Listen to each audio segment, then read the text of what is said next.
श्री परमात्मने नमः। ओम श्री गुरुभ्यो नमः। ओम मातृशक्तये नमः। ओम असतो मा सद्गमय तमसो मा ज्योतिर्गमय मृत्योर्मामृतंगमय। ओम शांति शांति शांति। उपनिषद कक्षा 109 मांडुक्य उपनिषद की ये 10वीं कक्षा है। कल महत्वपूर्ण कुछ कारिकाओं पर विचार किया था कि जो तुरीय होता है उसमें अग्रहण भी नहीं होता है, अन्यथा ग्रहण भी नहीं होता है।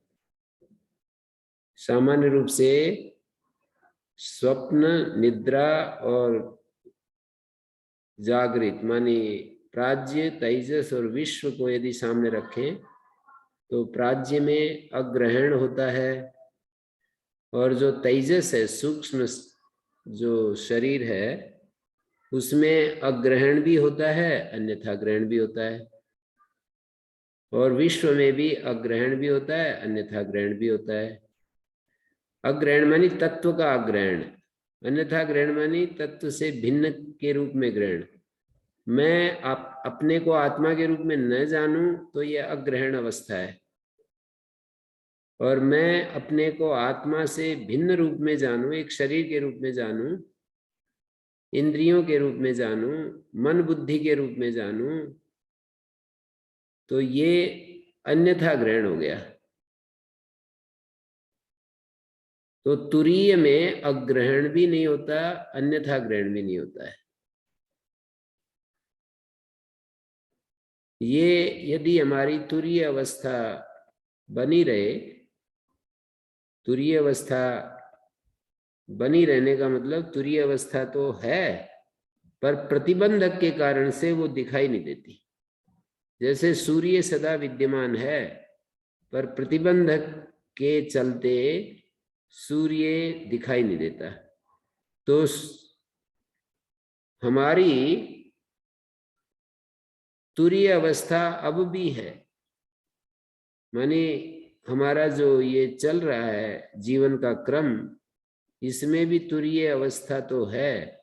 माने तुरीय अवस्था क्या कहें उसको, तुरीय स्वरूप, आत्मा का जो तुरीय स्वरूप है, क्योंकि तुरीय कोई अवस्था नहीं, अवस्था त्रय अतीत है। वो 3 अवस्थाएं कही जाती हैं और तुरीय को अवस्था शब्द से नहीं कहते। तुरीय कोई अवस्था नहीं होती है, अवस्था तो आने जाने वाली चीज होती है, और तुरीय तो सदा रहने वाली चीज है। इसलिए अवस्था का कभी कोई प्रयोग कर भी दे तो सुनने वाले को समझ लेना चाहिए कि ये वैसे ही गौण प्रयोग कर रहे हैं। तो जब हम कहते हैं कि जीव बद्ध है, तो उस समय भी ये प्रयोग एक प्रकार का एक गौण प्रयोग है कि जिस बुद्धि में अज्ञान रहता है उस समय आत्मा की ऐसी स्थिति होती है कि वो, उसको ये भ्रांति रहती है कि मैं तो बंधा हुआ हूं। जैसे कोई मान ले कि मेरा सब कुछ लुट गया तो वो दुखी होता रहता है। कुछ भी नहीं लुटा, फिर भी यदि मान लिया, किसी ने यदि कह दिया दूर बैठे कि तुम्हारे तो घर में चोर घुस गए और सब कुछ लूट ले गए, और इतने सुनने मात्र से वो दुखी हो जाता है। और कुछ लूटा नहीं था, चोर तो घुसे थे पर वो कुछ मिला नहीं और ऐसे ही चले गए। किंतु उसने मान लिया कि चोर घुस गए, सब कुछ लूट ले गए, घर सारा खाली कर दिया, तो वो व्यक्ति दुखी होता रहता है, बहुत ज्यादा दुखी हो जाता है। कोई कोई तो जितना प्रतिबंधक ज्यादा उतना दुख ज्यादा। तो जितना अज्ञान, गहरा अज्ञान होता है उतना ही दुख बढ़ा हुआ होता है। तो किसी ने मान लिया कि, ऐसा मान लिया किसी ने कि मैं बंधा हुआ हूं, तो बंधा हुआ ही रहेगा। तो इसीलिए उस प्रतिबंधक को ही सांख्य शास्त्र में भी प्रकृति योग नाम से कहा है। और प्रकृति योग जो है ज्ञान के कारण से होता है, अविवेक के कारण से होता है, अर्थात अपने स्वरूप का बोध न होने के कारण से होता है। उधर तो बहुत सारे कारण गिनाते चले जाते हैं कि क्या आत्मा देश योग से बंधा हुआ है, काल योग से बंधा हुआ है, अवस्था से बंधा हुआ है, कर्म से बंधा हुआ है, सबका निषेध करते जाते हैं और आखिर सिद्धांत देते हैं कि नित्य शुद्ध बुद्ध मुक्त स्वभाव तद योगाधृते, कि भाई आत्मा तो नित्य शुद्ध बुद्ध मुक्त स्वभाव है, नित्य शुद्ध नित्य बुद्ध नित्य मुक्त स्वभाव है। उसका जो बंधन योग है वो प्रकृति योग के बिना नहीं हो सकता। जो प्रकृति है उसके कारण से वो बंधन योग हो गया, और प्रकृति योग भी अविवेक के कारण है, और अविवेक विवेक से हटता है। इसलिए वहां पर सांख्य आचार्य ये कहते हैं कि ध्वांत जैसे अंधकार प्रकाश से तद उच्छितिर ध्वांतवत, अविवेक का जो उच्छेद है वो ध्वांत की तरह प्रकाश जैसे ना, प्रकाश के आते ही अंधकार चला जाता है, ऐसे विवेक के आने से अविवेक चला जाता है। तो इस तरह से हमें दर्शन अदर्शन से हटता है, विवेक से अविवेक हटता है, अज्ञान ज्ञान से हटता है, उसका जो नियत प्रतियोगी है ना उससे उसका अभाव हो जाता है। निश्चित जो उसका प्रतियोगी है, अविवेक का प्रतियोगी विवेक, अज्ञान का प्रतियोगी ज्ञान, और जिस जिस चीज को भी हम हटाना चाहते हैं, अविवेक अज्ञान, तो उसके प्रतियोगी के द्वारा उसका अदर्शन का प्रतियोगी दर्शन है। तो ये जो हमारी अवस्था होती है, जो जागृत अवस्था होती है, जिसको हम विश्व नाम से उसको पहचानते हैं, उसमें अग्रहण और अन्यथा ग्रहण दोनों चल रहे हैं। तेजस अवस्था में भी अग्रहण और अन्यथा ग्रहण है, सुसुप्ति में केवल अग्रहण है, अन्यथा ग्रहण नहीं है। मानी आत्मा अपने को नहीं जानता, ये नहीं कह पाता है कि मैं अपने को जानता हूं, लेकिन तुरीय में ये दोनों ही नहीं होते हैं। ये समझाया था कल वाले श्लोकों में।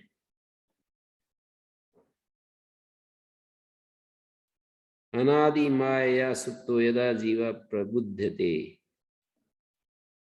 अनादि माया से सोया हुआ जीव जब जाग जाता है, अजम अनिद्रम अस्वप्नम अद्वैतम बुध्यते तदा, तो उस अवस्था में अज अनिद्र और अस्वप्न अद्वैत, अद्वैतम बुध्यते तदा, सोया अनादि जीव जब जाग जाता है, जागता तो ऐसा है कोई जगाने वाला आता है, गुरु, कारुणिक गुरु जो है, एक एक आचार्यों ने एक एक जो है महत्व दिया है, अपने मार्गदर्शक लोगों को बहुत महत्व देते ही हैं।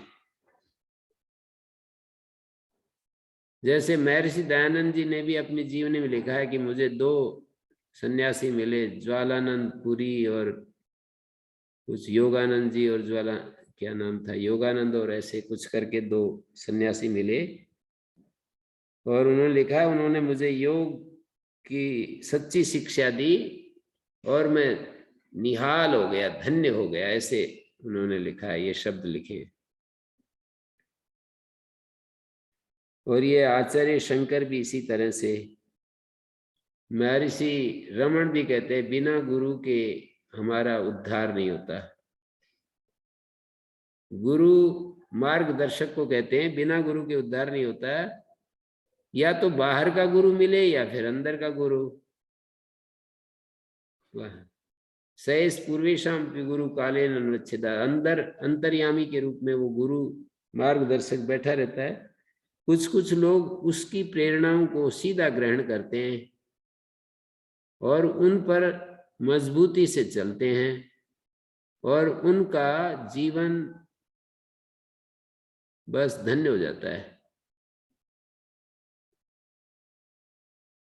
एक बच्चे के 8 साल के बच्चे के मन में आया कि हम तपस्या करेंगे,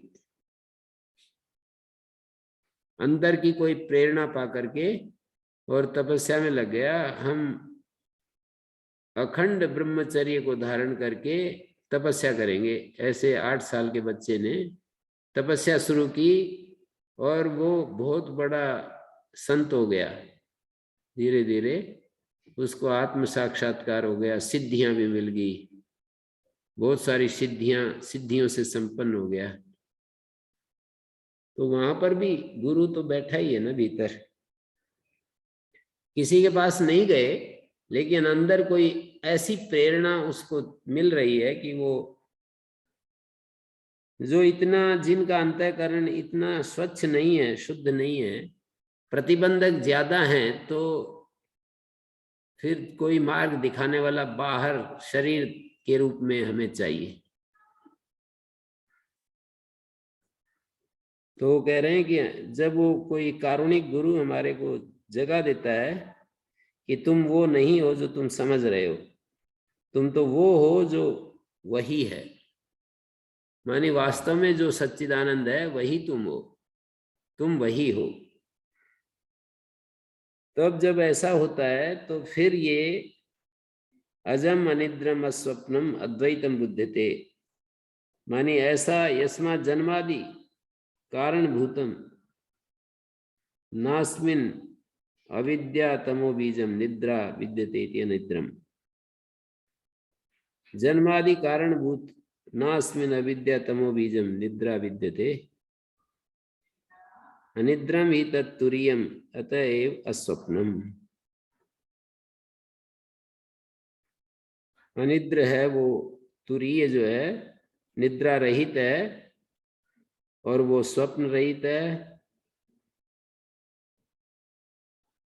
स्वप्न रहित है तन्निमित्तत्वात् अन्यथा ग्रहण से, स्वप्न निमित्तक होता है अन्यथा ग्रहण। तो यस्माच्च अनिद्रम अस्वप्नम तस्मात् अद्वैतम तुरीयम आत्मानं बुध्यते तदा। तुरीय आत्मा को उस समय जान जाता है। तदा अजम जन्म रहितम अनिद्रम अज्ञान रहितम अस्वप्नम भ्रम रहितम, अस्वप्नम का अर्थ है भ्रम रहितम, अद्वैतम तदा बुध्यते, तो उस समय अद्वैत आत्मा को जान लेता है।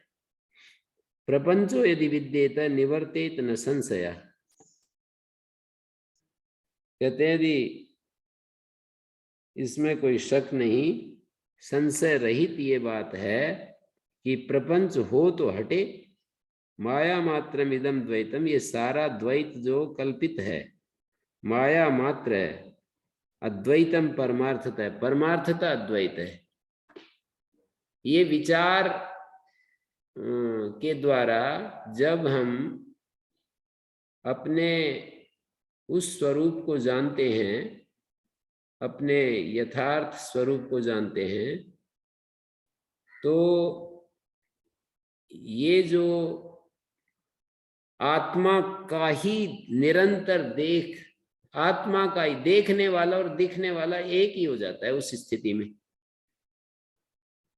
अभी तो जिज्ञासु अवस्था में, खोज की अवस्था में तो द्वैत है कि एक व्यक्ति खोज के लिए चलता है, उस समय तो उसको ऐसा लगता है कि मैं कार्यकरण संघात उपाधियों के बीच में एक जीव के रूप में, एक चेतन, मैं एक चैतन्य प्राणी हूं, मैं एक चेतन प्राणी हूं, चैतन्य मुझे अनुभव हो रहा है।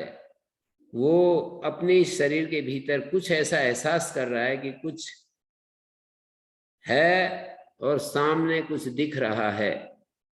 देखने वाला, दिखने वाला ऐसा। पर ये विचार के द्वारा जब इसका प्रविलापन कर देता है अपने उस अद्वैत अनुभव में, तो ये जो उसको अनुभव नहीं हो रहा, यही इसी बात को इन्होंने ये इन शब्दों में कहा, माया मात्रमिदं द्वैतम अद्वैतम परमार्थता। परमार्थता तो अद्वैत है। ये कल्पित है का मतलब ये है कि अविद्या के कारण से मेरा मन ऐसा स्वीकार कर लिया कि मैं शरीर हूं, मैं एक व्यक्ति हूं, मैं इस जाति का हूं, मैं स्त्री हूं, पुरुष हूं, मैं अमुक जाति का हूं, अमुक देश का हूं। ये सब जो है प्रकृति के संपर्क से ऐसी कल्पना कर लेता है। जैसे एक रज्जु अधिष्ठान में बहुत सारी कल्पनाएं हो जाती हैं, तो इस तरह से देख रहे हैं। प्रपंचो यदि विद्येत निवर्तेत न संशय, विद्यमानः चेत निवर्तेत न संशय, नहि रज्ज्वां भ्रांति बुद्ध्या कल्पिता सर्पो विद्यमानः सन विवेक्तो निवृत्तः। रज्जु में भ्रांति बुद्धि से कल्पित जो सर्प है, वो कल्पितो सर्प विद्यमानः सन विवेक्तो निवृत्तः। विवेक से नहीं रज्ज्वां भ्रांति बुद्ध्या कल्पिता सर्प, रज्जु में भ्रांति बुद्धि से कल्पित जो सर्प है वो विद्यमान होता हुआ विवेक तो निवृत्ता, न च माया माया विना प्रयुक्ता तदर्शिनाम चक्षुर्बंधापगमे विद्यमान निवृत्ता। विद्यमान चेत निवर्तेत न संशय, इसमें कोई संशय नहीं होता, तो निवृत्त हो जाता है। नहीं रज्ज्वाम भ्रांति बुद्धिया कल्पिता सर्प, विवेक तो विवेक से क्या भाषा है, सर्पो ही रज्ज्वाम भ्रांत्या कल्पितो नायम सर्पो रज्जुरेशय विवेक धिया निवृत्तो नए वस्तु तो विद्यते। ऐसा कह रहे हैं कि वस्तुतः तो वो है नहीं, रज्जु में सर्प थोड़ी होता है, पर भ्रांति से जो सर्प प्रतीति हो रही थी, विवेक बुद्धि से उसकी निवृत्ति होगी। यही बात कह रहे हैं यहाँ इन पंक्तियों में। रज्जु में भ्रांति बुद्धि से कल्पित जो सर्प हो गया था, कल्प सर्प दिखाई देने लगा, कल्पित सर्प, वो विवेक से वो भ्रांति हट गई। न तो वस्तुतः तत्र अस्ति, पंक्ति न च वस्तुतः तत्र अस्ति नहीं विद्यते सर्प रज्ज्वाम, भ्रांति बुद्धि से कल्पित हुआ सर्प नहीं विद्यमाना सर्प, अपितु भ्रांति बुद्धिया कल्पिता सर्प विवेक तो निवृत्त। ऐसा वाक्यार्थ बनेगा। भ्रांति बुद्धि से कल्पित हुआ सर्प न तो विद्यमाना, कल्पित सर्प नहीं विद्यमाना सन, न तो विद्यमाना ही माने तू, न तो विद्यमाना विद्यमान होता हुआ नहीं, बल्कि कल्पित हुआ सर्प विवेक से निवृत्त हो गया। आत्मा में तो इस प्रकृति का कुछ भी हिस्सा नहीं है। ये यदि हम विचार के द्वारा शास्त्र प्रामाण्य से ऐसा करें कि आत्मा तो शुद्ध है, इसका अर्थ ये नहीं है बिल्कुल भी कि ये चीजें समाप्त हो जाती हैं, पर इनका ज्ञानी को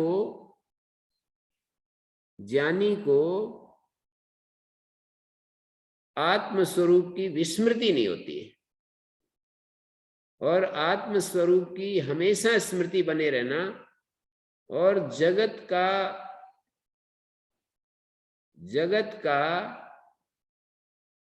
जगत रूप में बोध न रहना। अब यूं कहेंगे कि व्यवहार कैसे करेगा? व्यवहार करने के लिए थोड़ा सा ले लेगा अज्ञान का सहारा।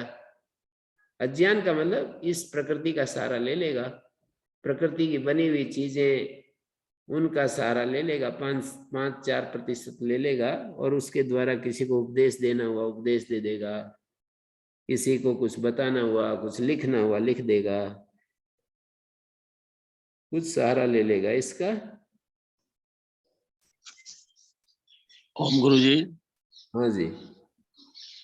गुरु जी, इस कारिका में विशेष तौर पे ये कहा जा रहा है कि संसार वास्तव में है नहीं, जी केवल प्रतीति मात्र है या कल्पना जी। मात्र है।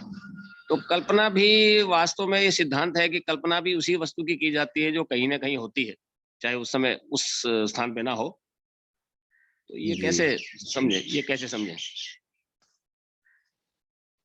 ये ज्ञानी की दृष्टि से कह रहे हैं। ऐसे तो है ही, ऐसा मैं नहीं कह रहा हूं कि ये नहीं है, शास्त्र भी नहीं कह रहा है।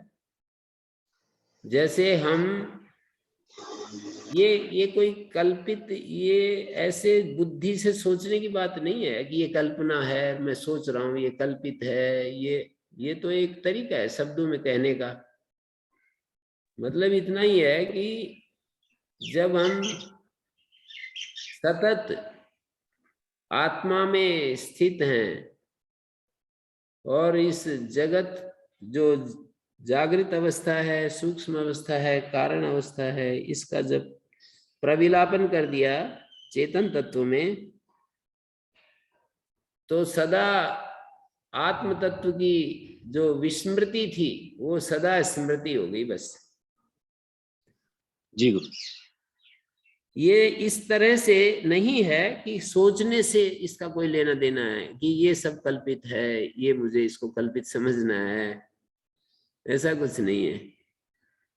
सोचने की बात नहीं है ये उस स्थिति की बात है कि जब वो उस परम आत्म तत्व में, जैसे कि आप निरंतर आत्मा के उस अनुभव में बने हुए हैं। अब ऐसा कोई व्यक्ति दिखाई नहीं दिया कि हमेशा, इसलिए हमारे को इन सब बातों पे विश्वास नहीं होता, और कोई उदाहरण नहीं है, और कोई सामने कोई होता है तो भूतकाल का होता है, किसी के बारे में कथाओं में आता है, वो ऐसे थे, वो ऐसे थे, रमन महर्षि ऐसे जीवन जीते थे, श्री अरविंद ऐसे रहते थे, महर्षि दयानंद ऐसे थे, ऐसे उदाहरण हमारे को उदाहरण मात्र होते हैं, सामने साक्षात होता नहीं है। तो इसका मेरे को यही समझ में आया कि ये जो उदाहरण है तो झूठे नहीं होते हैं, शास्त्र भी झूठा नहीं होता है। वास्तव में सामने कोई न होते हुए भी हमें ही उसका निश्चय करना होगा कि हम इस स्थिति में पहुंच जाएं जिसका यहाँ वर्णन किया गया है। कोरे आत्मा बन जाएं हम। मूलतः तो ये कहना चाह रहे हैं कोरे आत्मा बन जाएं। अभी प्रकृति का संबंध संपर्क थोड़ा बहुत रहता है ना, भय भी आता है कभी, बहुत ज्यादा नहीं तो। अभी धर्म के संस्कार भी खूब होते हैं, धर्म में तो रहते ही हैं हम। तो अधर्म में क्या, धर्म छोड़ेंगे तो अधर्म नहीं आएगा? अधर्म को तो पहले ही छोड़ दिया जाता है। अधर्म छोड़ने के बाद धर्म का नंबर आता है। धर्म को छोड़ने से अधर्म पीछे लग जाएगा ऐसा नहीं, अधर्म को तो पहले ही अच्छे से छोड़ दिया जाता है, फिर धर्म को भी छोड़ दिया जाता है, फिर एकदम से निष्काम निस्वार्थ ऐसी स्थिति आती है धीरे धीरे। कल्पनाएं तो समझ में आती हैं, पर उस स्थिति में हमेशा हमेशा के लिए बने रहना अभी कोई व्यक्ति हमारे सामने नहीं है, इसलिए थोड़ा विश्वास पूरा जमता नहीं है कि ये जो बात कह रहे हैं ये दूसरी बातें भी हमने सुनी होती हैं, तो उनके साथ इसका मैच नहीं हो पाता है, दूसरी शिक्षाओं के साथ इस शिक्षा का मैच नहीं हो पाता है। तो ये तो व्यक्ति को ही अपने लेवल पर इसकी साधना करनी होगी कि भाई मुझे कोई व्यक्ति मिला ना मिला, पर इस शास्त्र को श्रद्धा युक्त मान करके मुझे ऐसी स्थिति पानी है कि जिस अद्वैत की बात कर रहा है शास्त्र, उस अद्वैत का अनुभव ही नहीं हो, अनुभव में स्थिति हो जाए। जी। अद्वैत का अनुभव होना एक बात है, अद्वैत में स्थिति होना ये उससे अगली बात है। अलब्ध भूमिकत्व और अनवस्थितत्व दोनों बाधाएं अलग अलग हैं। अनुभव ही ना हो एक क्षण के लिए भी तो ये अलब्ध भूमिकत्व है। उस अद्वैत तत्व में सदा सदा स्थिति ना हो ये अनवस्थित तत्व बाधा है। तो अनुभव भी होना चाहिए और अनुभव उस अनुभव में हमेशा स्थित हो जाएं। जी ये कुछ कुछ लोगों को उदाहरण के रूप में, जैसे मैं एक बड़े धर्मगुरु, नाम नहीं लेना चाहिए, एक धर्मगुरु की एक माता जी थी, शिष्या मतलब उनकी, और उनके पास जब उन्होंने अपने आश्रम की शुरुआत की तभी से वो उनके साथ लगी हुई थी। बड़ी श्रद्धा, बड़ी अद्भुत श्रद्धा, ये सब कुछ। तो मैंने बात बात में ऐसे कहा, माता जी मुझे आप अपना वो बना लो, मतलब मुझे आप स्वीकार करो और मुझे मार्गदर्शन, आपकी आपकी छत्र छाया में करूंगा मैं साधना। ऐसे बातचीत चल रही थी। फिर बोली कि गुरु जी को समर्पित करो, वही करेंगे, मैं नहीं। मैंने कहा माता जी मुझे गुरु, मैं मतलब जिन गुरु की वो बात कर रही थी अपने गुरु की, मैं, मुझे गुरु में कोई श्रद्धा नहीं है। मेरे को गुरु में आपके प्रति तो मैं श्रद्धालु हूं, पर गुरु में मुझे कोई श्रद्धा नहीं है। जी और ऐसे ऐसे मैंने कहा, तो उनके चेहरे पर थोड़ी सी भी बाधा नहीं महसूस हुई। ये सब मैंने जब उनके गुरु की, या ऐसे उनके सामने ही खुलम खुला मैंने उनके बारे में ऐसे कह दिया कि नहीं, मेरे को उनमें कोई श्रद्धा नहीं है, तो मुस्कुराती रही और उनको कोई विचलन नहीं हुआ।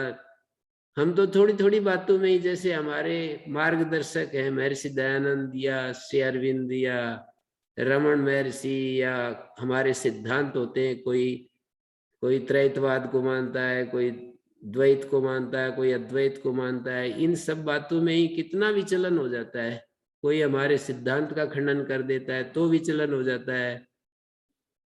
तो मुझे और तो कुछ भी नहीं, मेरे को इतनी बात बहुत अच्छी लगी कि देखो ये कितने शांत से सुन रही हैं और कितने मतलब धैर्य, अपने पता लगता है ना उनके चेहरे से, उनकी वाणी से पता लगता है कि इनमें परिवर्तन, मतलब जितना हमारा सामर्थ्य है उतना हम ऑब्जर्व तो करते ही हैं। जी अब ये तो सारा तो सही सही, तो हमें क्या पता वो उनकी क्या स्थिति बनी मेरे द्वारा ऐसे कहने पर भी, पर हम बाह्य लक्षणों से कुछ बोध होता है। तो जिनको कुछ मिल जाता है ना, उनके बारे में बताया कि कई वर्ष तक, उन्होंने स्वयं भी बताया कि कई वर्ष तक मैं मौन में रही और बड़ी कष्टमय स्थिति से गुजरी, बहुत ही ज्यादा, जैसे बहुत ही मुश्किल, जीवन को कैसे कैसे बाहर निकाला, और अभी वो स्थिति में है। तो ऐसे हमको किया हुआ कर्म, किया हुआ पुरुषार्थ, ये सब व्यर्थ नहीं जाते हैं। किसी भी दिशा में हम प्रयत्न करते हैं तो ये बात इतनी ऊंची है कि इनकी कल्पना भी हमारे को नहीं आती कि कह क्या रहे हैं। माया मात्रमिदं द्वैतम अद्वैतम परमार्थतः, इतनी आगे की बात कह देते हैं कि हम श्रोताओं के लिए उसका स्पर्श भी नहीं हो पाता है। तो ये तो फिर रास्ता एक ही रह जाता है कि हमें श्रद्धा से उस अद्वैत की जो बात शास्त्र करता है, उस अद्वैत में प्रतिष्ठित। जी गुरु, धन्यवाद। विकल्पो विनिवर्तेत कल्पितो यदि केनचित् उपदेशादयं वादो ज्ञाते द्वैतम न विद्यते। विकल्प निवृत्त हो जाता यदि केनचित् कल्पिता स्यात्, किसी ने इसको कल्पित किया होता। उपदेशादयं वादो, उपदेश से ये वाद, कहते हैं ननु शास्त्रा शास्त्रम शिष्य, ये तो विकल्प है ही, दिखाई दे रहे हैं। एक उपदेष्टा है, एक उपदेश है। उपदेष्टा है, शास्त्र है और शिष्य है। उपदेश करने का साधन है, शिष्य है। कथम निवृत्ता इति उच्यते, कैसे निवृत्त हो गए, ऐसा कैसे कह रहे हैं।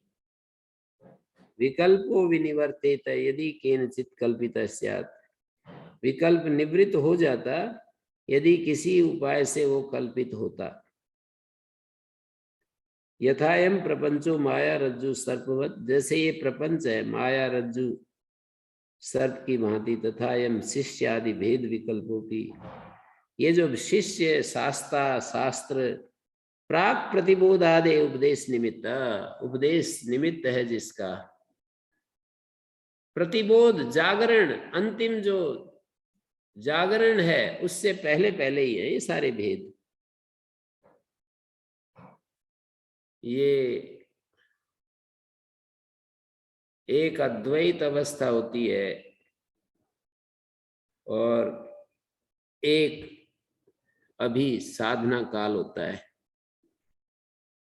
तो साधना काल की जो भाषा है और जो हमारी सोच है, हमारा जो ढंग है, वो अलग होता है। प्राक प्रतिबोधात, प्रतिबोध से पहले तो सारे भेद हैं, सारे विकल्प हैं। अतः उपदेशाद अयम वाद शिष्या शास्त्रा शास्त्रम, ये सारा जो वाद चलता है, उपदेशात अयम वाद, उपदेशम उद्देश्य, उपदेशात का मतलब है पंचमी हो रही है ल्यप लोप में, उपदेश का आश्रय लेकर के ही ये वाद है। शिष्य शास्त्रा से पंचमी जो है ल्यप लोप में पंचमी है, उपदेशम उद्देश्य, उपदेश को उद्दिष्ट करके ये विभाग वचन है। उपदेशात प्राक तस्मात् ऊर्ध्वम में भेदो अनुवर्तता, उपदेश के बाद जैसे पहले था वैसे बाद में भी ये भेद अनुवृत्ति आती रहे। उपदेश कार्य तो ज्ञाने निवृत्ते, उपदेश का जो काम है ज्ञान, उपदेश का परिणाम जो ज्ञान है उसके निष्पन्न होने पर ज्ञाते परमार्थ तत्वे, परमार्थ तत्व यदि ज्ञात हो जाए द्वैतम न विद्यते। इन्होंने घोषणा तो ये कर दी ना कि परमार्थ का ज्ञान होने पर द्वैत नहीं होता, ये घोषणा की। अब परमार्थ को जाने तो सही, ये तो इतने प्रतिबंध जान तो लिया है शब्दों से, और ये नहीं कहेंगे कि नहीं जाना। प्रमाण ने तो अपना काम किया, पर अभी प्रमाण ने जो काम किया है, प्रतिबंधक प्रमाण के ज्ञान से आत्म तत्व का तो ज्ञान हुआ, लेकिन प्रतिबंधक नहीं हटा है।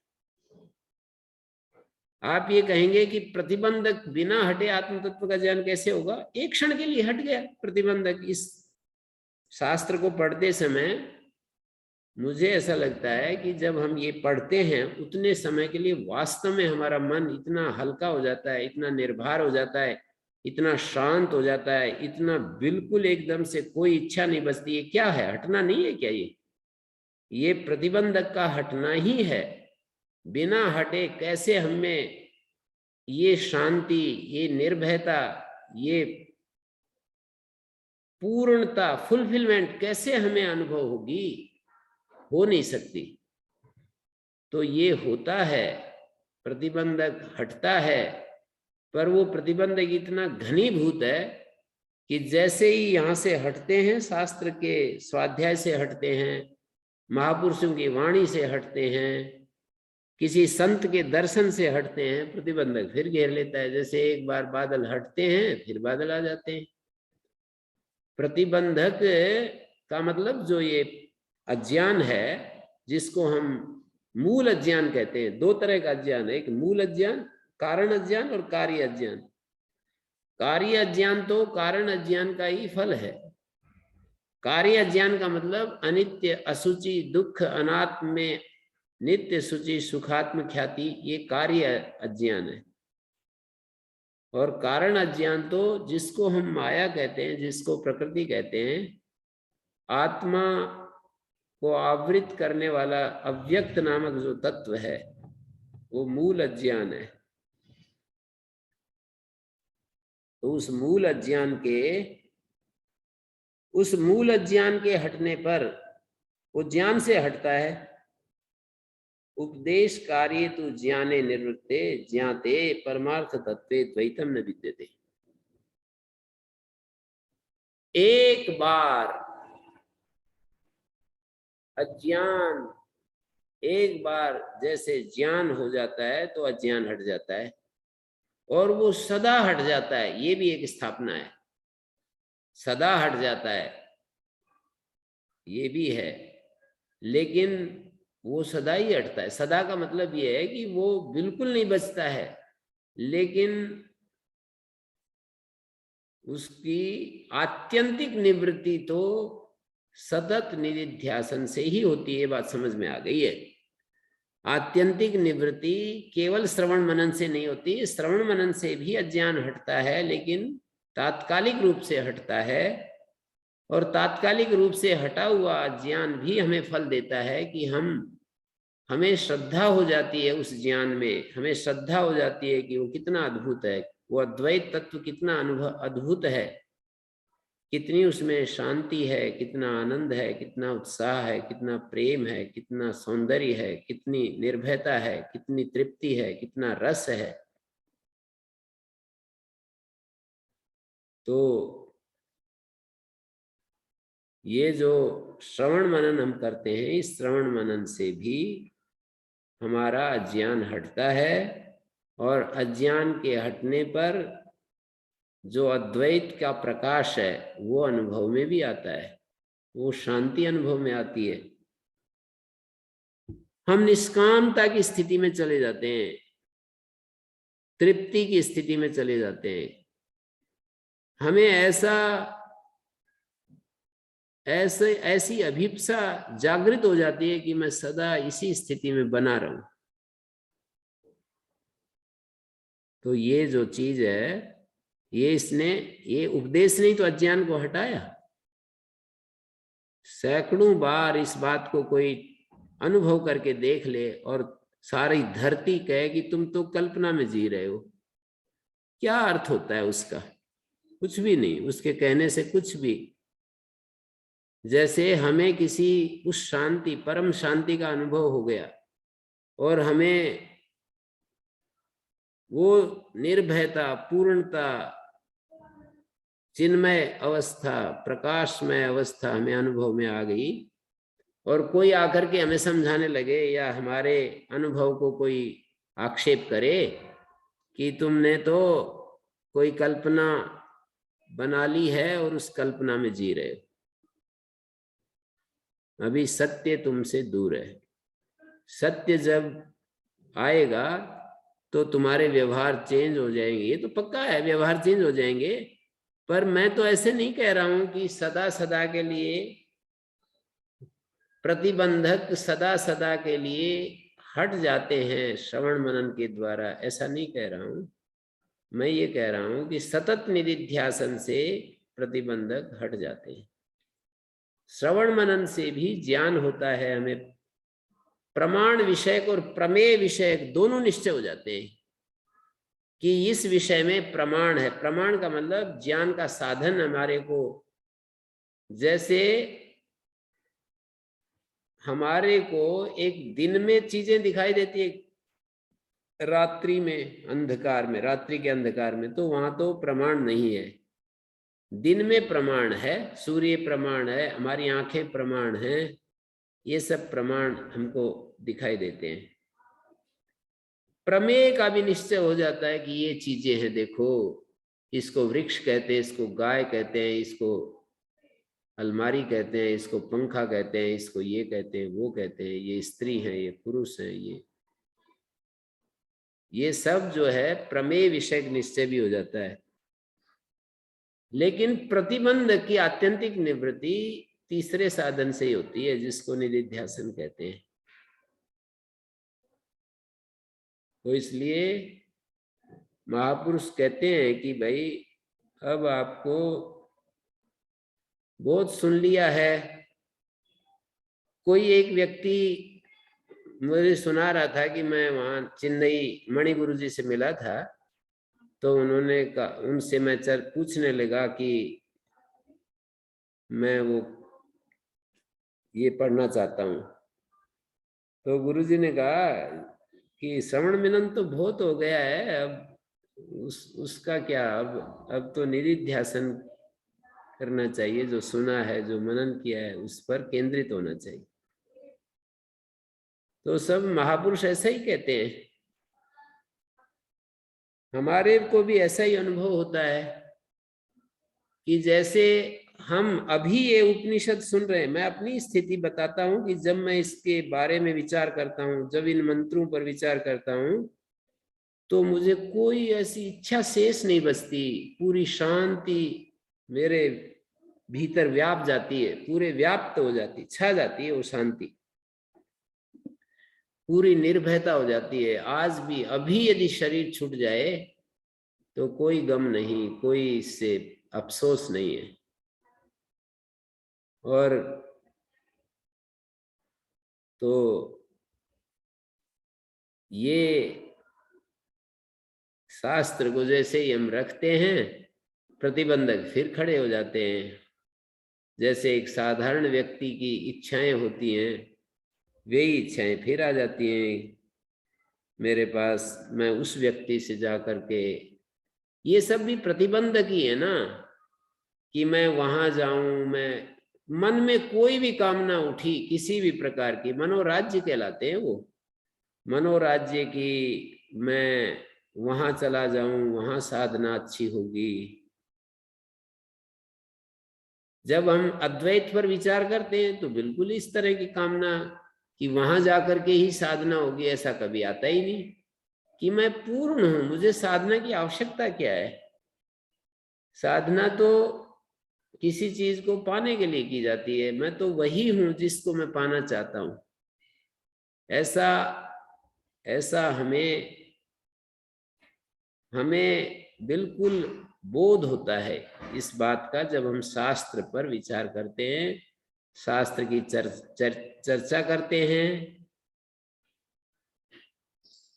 लेकिन वही बात मैं कहूंगा कि प्रतिबंधक इतने मात्र से नहीं हटते हैं। अनादि वासनाया बलवत्वात्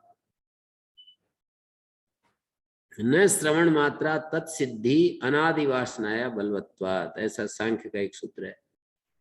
और आवृत्ति असकृत उपदेशात, ये भी सूत्र है, ब्रह्म सूत्र। हमें बार बार आवृत्ति करनी पड़ती है, असकृत उपदेश, अनेक बार उपदेश की आवश्यकता है, क्योंकि प्रतिबंधक बहुत अनादि काल से चला आ रहा है। उसको हटाने के लिए असकृत उपदेश, निरंतर उपदेश, बार बार उपदेश की आवश्यकता है। उपदेश कार्य संपन्न होने पर परमार्थ तत्व में द्वैत नहीं बचता, ये तो पक्का है।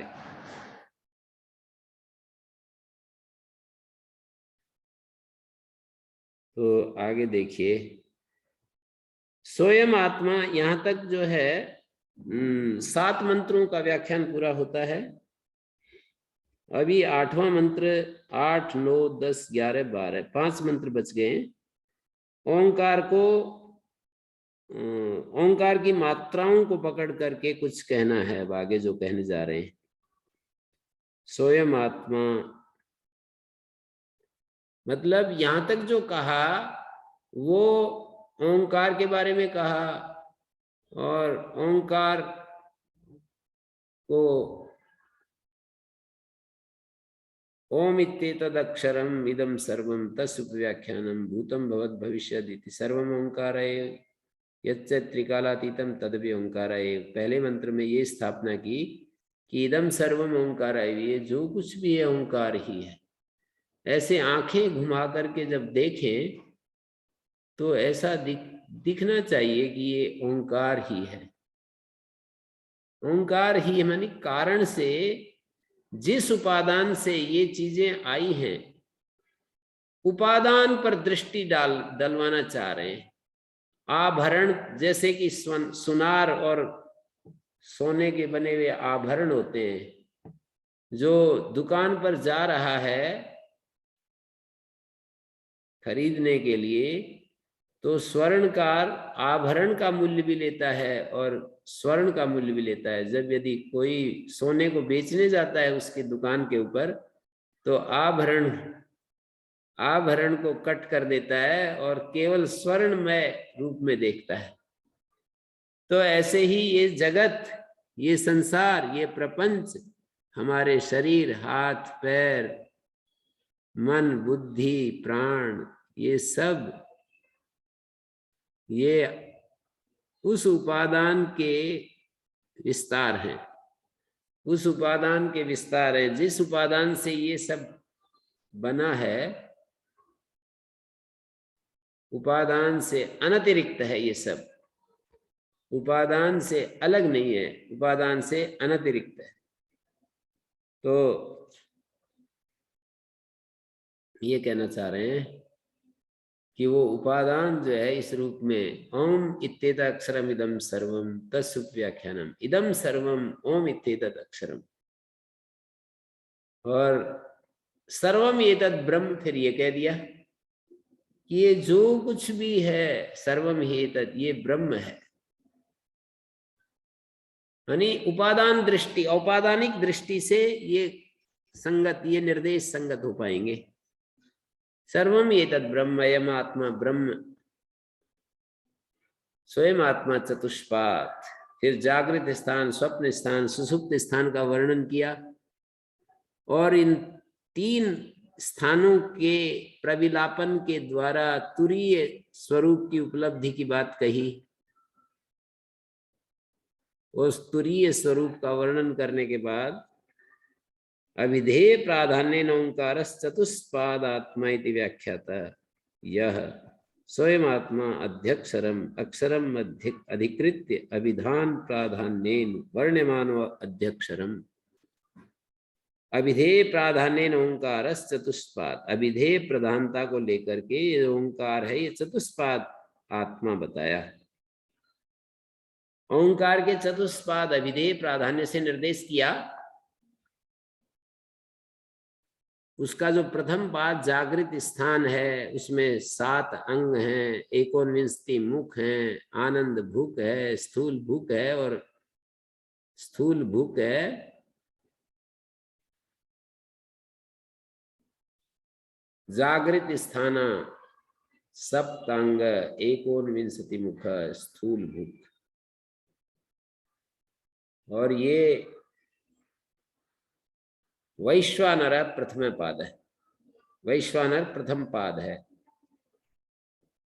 जागृत अवस्था में अभिमान है जिसका, जागृत स्थान है, सप्तांग 7 अंग है जिसके, ये सब अभिधेय प्राधान्य तो है ना। इस पाद का जो वर्णन है उस अभिधेय को बताया प्रथम पाद में। प्रथम पाद का स्वरूप बताया, प्रथम पाद में क्या है, ये जागृत अवस्था है, 7 अंग वाला है, 49 मुख वाला है, स्थूल भूख है। ये तीसरे मंत्र में ही ये सब चर्चा हमने की। स्थूल भोगों वाला है, वैश्वानर है ये, स्थूल भूख वैश्वानर प्रथम पाद है। बहिष्प्रज्ञ है, ये शब्द भी डाला, 6 शब्दों का प्रयोग कर रहे हैं ये। इस तरह से हम देख सकते हैं, जागृत स्थान है, बहिष्प्रज्ञा, सप्तांग 49 मुख, स्थूल भूख वैश्वानर। और सूक्ष्म अवस्था में जाकर के देखा तो तेजस, ये स्वप्न स्थान है, यहाँ भी 6 शब्दों का प्रयोग, अंत प्रज्ञा, सप्तांग 49 मुख, प्रविविक्त भुक्त तेजसा द्वितीय पाद है। और फिर ये बताया कारण रूप जो प्राज्य है उसको बताया, यत्र न कंचन कामम कामयते न कंचन स्वप्नम पश्यति तत्सुसुप्तम। और उसके लिए कुछ ज्यादा शब्द बोले गए सुसुप्त को समझाने के लिए। तो अभिधेय के स्वरूप को बताया है सारा। पहले मंत्र में तो अभिधान प्राधान्य से निर्देश किया, ओंकार ओम इत्येतत् अक्षरम इदम सर्वम तत्सुप व्याख्यानम। ये जो मंत्र है ये अभिधान की प्रधानता को लेकर के पहला मंत्र बना। दूसरा मंत्र, तीसरा, चौथा, पांचवा, छठा, सातवां, ये सब अभिधेय प्राधान्य को लेकर के प्रवृत्त हुए, अभिधेय प्राधान्यता से कहे गए। तो यहाँ पर कहा अभिधेय प्राधान्य ओंकार चतुष्पादात्मा इति व्याख्या, तो यह स्वयं व्याख्या, तो यह स्वयं आत्मा अध्यक्षरम, अक्षर के विषय में। अध्यक्षरम में अविभाव समास है, जैसे अध्यष्टाध्यायी का मतलब अष्टाध्यायी के विषय में, अध्यक्षरम अक्षर के विषय में। अक्षरम अधिकृत्य अभिधान प्राधान्य वर्ण मानो अध्यक्षरम, अभिधान की प्रधानता से जिसका वर्णन किया जाए वो अध्यक्षरम। किम पुनस्तदक्षरम ओंकार, वो अक्षर क्या है, स्वयं आत्मा, वह यह आत्मा। वह यह आत्मा अध्यक्षरम अक्षर को आश्रय करके प्रवृत्त हुआ, वह ये आत्मा ओंकार है, स्वयं ओंकार अधिमात्रम। वो जो ओंकार है वो पाद से प्रविभज्यमानो अधिमात्रम, मात्राम अधिकृत वर्तते अधिमात्रम। अधिमात्रम का अर्थ फिर वही है, अव्ययी भाव समास से मात्रा के विषय में, अधिकार्थ होता है के विषय में। तो अध्यक्षरम अक्षर के विषय में, अक्षर का आश्रय लेकर और मात्रा का आश्रय लेकर के ओंकार अधिमात्रम। वो अक्षर कौन है? ओंकार है, और वो ओंकार पाद से प्रविभज्यमान, एक एक पाद से उसको विभक्त किया जाता हुआ अधिमात्रम मात्राम अधिकृत वर्तते। कश्च कथम आत्मनो ये पादा ते ओंकार से मात्रा। आत्मा के जो पाद हैं वो ओंकार की मात्राएं कैसे हैं? कास्ता, वे कौन है? अकार उकार मकार, ऐसे बता दिया। अकार उकारो मकारा। अधिमात्रम पादा, मात्रा अधिमात्र, मात्रा के विषय में जो पाद हैं, ओंकारो अधिमात्रम, पादा मात्रा और मात्रा पादा, दोनों तरफ से, मतलब ये छोटे छोटे वाक्य हैं। स्वयं आत्मा अध्यक्षरम एक वाक्य हो गया, ओंकारो अधिमात्रम दूसरा वाक्य हो गया, पादा मात्रा तीसरा वाक्य हो गया, मात्रा पादा ये चौथा हो गया। और वे कौन सी हैं मात्राएं? तो अकारा उकारो मकारा, ऐसे छोटे छोटे 5-6 वाक्य हैं ये।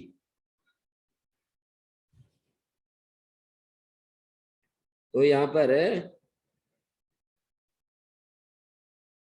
आत्मा के जो पाद है वो ओंकार की मात्राएं कैसे हैं और वे कौन सी हैं? कथम आत्मनो ये पादा तय ओंकार से मात्रा कास्ता अकारा उकारो मकारा इति तत्र विशेष नियम क्रियते। अब इसमें विशेष नियम कर रहे हैं।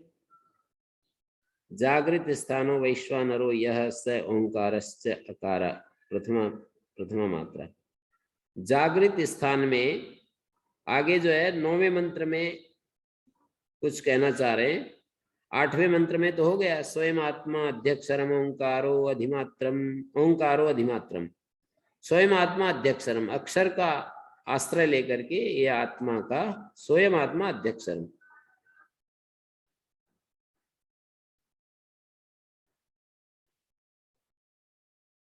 यहाँ पर स्वयं अक्षरम, स्वयं आत्मा, वह ये आत्मा अध्यक्षरम, स्वयं आत्मा अध्यक्षरम।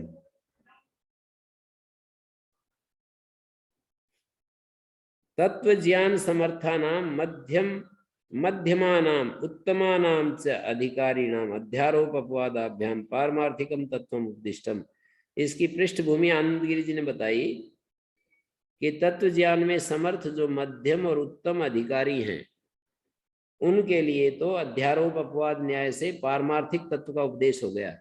मानी पहले इस आत्मा के ऊपर अध्यारोप करके दिखाया, जगत का, स्थूल जगत का, सूक्ष्म जगत का, कारण जगत का आत्मा पे अध्यारोप दिखाया। मतलब आत्मा से उत्पन्न हुई जो चीजें हैं उन चीजों को आत्मा में अध्यारोपित करके समझाई।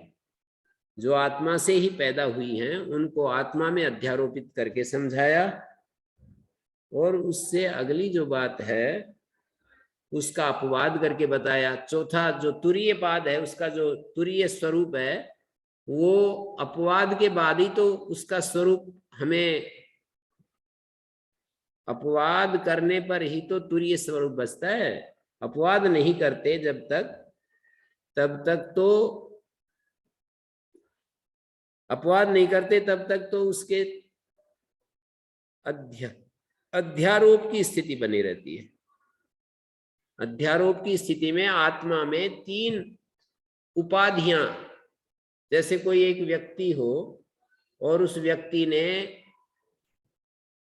एक अपने शरीर के ऊपर एक कोट पहन लिया, उसके ऊपर एक और कोट पहन लिया, उसके ऊपर एक और कोट पहन लिया, 3 आवरण उसने अपने ऊपर डाल लिए, 3 आवरण।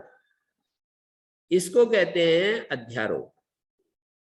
एक आवरण को हटाया तो इसको कह रहे हैं एक आवरण का अपवाद कर दिया, दूसरे आवरण को हटाया तो दूसरे आवरण का अपवाद कर दिया, तीसरे आवरण को हटाया तो तीसरे आवरण का अपवाद कर दिया। यदि अध्यारोप अपवाद इस शैली का न अपनाया गया होता तो उस निष्प्रपंच आत्मा को कैसे हम समझाते। कल्पना करो कि निष्प्रपंच आत्मा है और अध्यारोप अपवाद इस शैली का हम वो नहीं कर रहे हैं, आश्रय नहीं ले रहे हैं, तो इसलिए कितना कठिन हो जाता है वहां तक। और ये कितना सरल, मेरे को तो ये शैली अध्यारोप अपवाद वाली शैली बहुत ज्यादा ये इम्प्रेसिव, बोधगम्य। वो जो गीता में एक शब्द आता है ना, प्रत्यक्षावगमम कर्तुम सुसुखम अव्ययम, इसका बड़े आसानी से अनुभव भी किया जा सकता है। राजयोग, राज विद्या, राजगुह्यम, ऐसे करके वो शुरू करते हैं 9वां अध्याय। तो ये अध्यारोप अपवाद के बिना भी आत्मा को समझाने की प्रक्रिया तो अपनाई है महापुरुषों ने, कुछ कुछ, लेकिन काफी उसको कठिनता से युक्त भी बता दिया है। जैसे कि गीता के 12वें अध्याय में जो निर्गुण के उपासक हैं और सगुण के उपासक हैं, कौन योगवित हैं, तो उन्होंने पहले तो यही बतलाया कि भाई ये जो सगुण के उपासक हैं, क्योंकि उनके जहां वो खड़े होते हैं तो उनके लिए वही स्थिति सही है आगे बढ़ने के लिए। लेकिन जो निर्गुण के उपासक हैं, ये तो अक्षरमा निर्देशम, वो भी मुझे ही प्राप्त होते हैं, वो कुछ और स्थिति में चले जाते हैं, ऐसा नहीं है, परमेश्वर को ही प्राप्त होते हैं। तो अध्यारोप और अपवाद मानी उस आत्मा के ऊपर जो आरोप दिखाई रहे हैं, जागृत अवस्था का, स्वप्न अवस्था का, सुसुप्त अवस्था का, इसको अध्यारोप कहते हैं। और इनका एक एक करके निवारण करके उस शुद्ध आत्मा तक पहुंचने का मतलब अपवाद। तो ये कह रहे हैं कि जागृत विशेष नियम क्रियते, इसमें विशेष नियम बता रहे हैं कि जागृत स्थानों वैश्वानर, यह जो वैश्वानर है वो जागृत स्थान है। अकार प्रथमा मात्रा, जागृत स्थानों वैश्वानर यस, ओंकार से अकार प्रथमा मात्रा। जागृत स्थान जो वैश्वानर है वो ओंकार है, ये बात बताई। जागृत स्थानों वैश्वानरो यस है ओंकारा, उसको ओंकार कह दिया। और उसका जो ओंकार का आकार है वो प्रथम मात्रा हो गई। केन सामान्य, किस समानता के आधार पर आकार को प्रथम मात्रा का, आपते आदिमत्वाद वा, ये दो हेतु दिए। आपतेर आपती व्याप्ति, अकारेण सर्वा वाग व्याख्याता व्याप्ता। आपतेर आपती, आपती के कारण आपती कहलाती है, व्याप्ति कहलाती है, अकार से संपूर्ण वाग व्याप्त, अकारो वही सर्वा वाग, ऐसा आता है।